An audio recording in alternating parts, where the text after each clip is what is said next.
22শে March আমাদের অন্নকূট এবং 10ই বৈশাখ আমাদের শীতলা পুজোর অনুষ্ঠান। এখানে পোস্টার দিয়ে দিচ্ছি, তোমরা অবশ্যই দেখে নেবে। আর সবাই অবশ্যই এসো এবং কমেন্টে বলবে যে কারা কারা আসছো। আর আমি এটার বলে দিচ্ছি তোমাদের যে লোকেশন কোনখানে: চণ্ডীতলা জেলেপাড়ায় এসে মা শীতলা মন্দির প্রাঙ্গণে ওই অনুষ্ঠানটা হবে 22শে মার্চ। এবং 22শে মার্চ অন্নকূট, সবার আমন্ত্রণ রইল, সবাই এসো। আর 10ই বৈশাখ আমাদের জল আনা পূজা এবং আমাদের দুদিন ধরে যাত্রাপালা এবং আরও সাংস্কৃতিক অনুষ্ঠান থাকবে। কারা কারা আসছো অবশ্যই বলবে এবং ভিডিওটা শেষ পর্যন্ত দেখবে, আর কমেন্ট করবে যে কেমন লাগলো। তো কারা কারা আসছো অবশ্যই বলবে। 22শে মার্চ সকাল থেকে আমাদের প্রভাত ফেরির অনুষ্ঠান, এবং যারা যারা আসবে আমি কমেন্টে তো জায়গার লোকেশান দিয়ে দেবো। এবং যারা যারা আসবে এই প্রভাত ফেরিতে অংশগ্রহণ করবে তারা ঠিক সকাল 6টার মধ্যে আমাদের এই প্রাঙ্গণে এসে উপস্থিত হবে। আর সেখানে টিফিন ফিফিনের ব্যবস্থা থাকবে, বিভিন্ন জায়গা ঘোরানো হবে, ঘোড়ার গাড়ি, ব্যঞ্জো ইত্যাদি বিভিন্ন থাকবে। আর যারা আগের বছর আসোনি, এবছর আমি ডেটটা বলে দিলাম, অবশ্যই তোমরা এবছর এসো। আমারও খুব ভালো লাগবে, তোমাদেরও আসলে খুব ভালো লাগবে। তো ভিডিওটা শেষ পর্যন্ত দেখবে আর দেখে জানাবে যে কেমন লাগলো। আর যারা যারা আগে জানতে যে এইখানে আসতে, ঠিক আছে, সেটাও কমেন্টে। এখানে আমাদের প্যান্ডেলের কাজও শুরু হয়ে গেছে এবং প্রতিশ্রুতি চলছে। তো তোমরা এখানে দেখতে পাচ্ছ আমাদের প্যান্ডেলের কাজ শুরু হয়ে গেছে।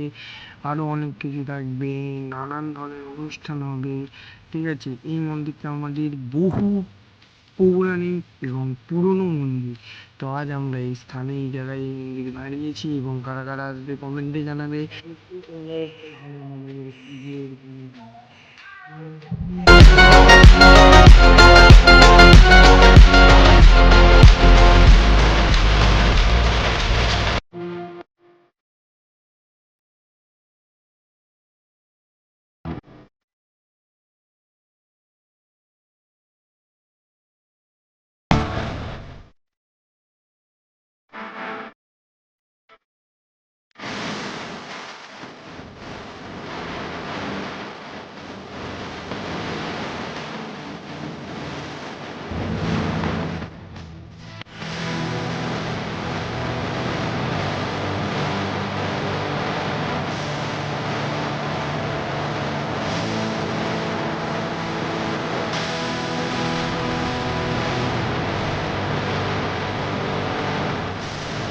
এই যে এবার আমাদের অন্নকূট এবং 10ই বৈশাখ পূজা।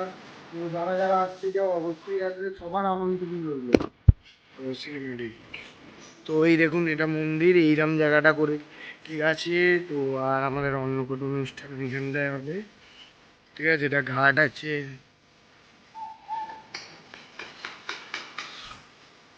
এই দেখুন এখানে আমাদের প্যান্ডেলের কাজ,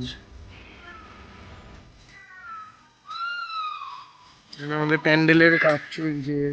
তারপর যাবতীয় এইখানে আমাদের অন্নকূট অনুষ্ঠানটা হবে, ঠিক আছে। আর এই দেখুন,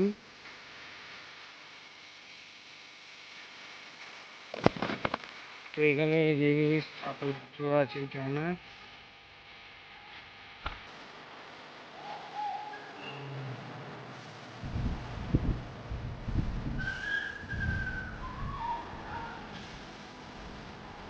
গ্রাম অন্নকূট এবং 10ই বৈশাখ পূজা। সবার আমন্ত্রণ রইল, তোমরা অবশ্যই আসবে। এখানে লোকেশনটা হচ্ছে চণ্ডীতলা জেলেপাড়া শীতলা মন্দির। তো যারা যারা আসবে আমার কমেন্টে জানাবে, ঠিক আছে। তো আজকের মতো এই ব্লগটা এখানেই এন্ড করছি, আবার দেখা হবে নিউজ ব্লগে।